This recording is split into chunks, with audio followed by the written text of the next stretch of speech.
ઈશા પઠાણ ગુજરાત આઈ ન્યૂઝમાં આપનું હાર્દિક સ્વાગત છે. અત્યારે ભદ્રાવળ સ્થાનિક સ્વરાજની ચૂંટણીને લઈને અત્યારે જે પરિણામો આવી રહ્યા છે એમાં ભદ્રાવળ 2 ઉપર કોંગ્રેસનો ભવ્ય વિજય. આપના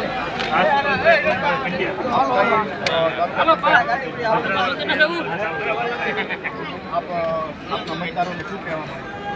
ખૂબ ખૂબ આભાર માગું છું કે કોંગ્રેસ પાર્ટીને સાથે રહીને એ બધા અમારું કામ કર્યું અને ખૂબ જંગી અમને જીતાડ્યા એ માટે હું બધા મતદાતાનો ખૂબ ખૂબ આભાર માનું છું. અત્યારે આપ કેવા પ્રકારના કામ કરવા માંગો છો? લોકોની આપણીથી થાય એને કરતાં પણ વધારે કામ કરવા માટે આપણે તત્પર છીએ.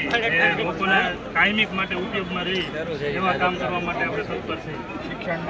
શિક્ષણ, આરોગ્ય બધી રીતે આપણે જેમ કનુભાઈ આગળ કામ કર્યું છે એ જ બાબતે અમે આગળ કામ કરશું.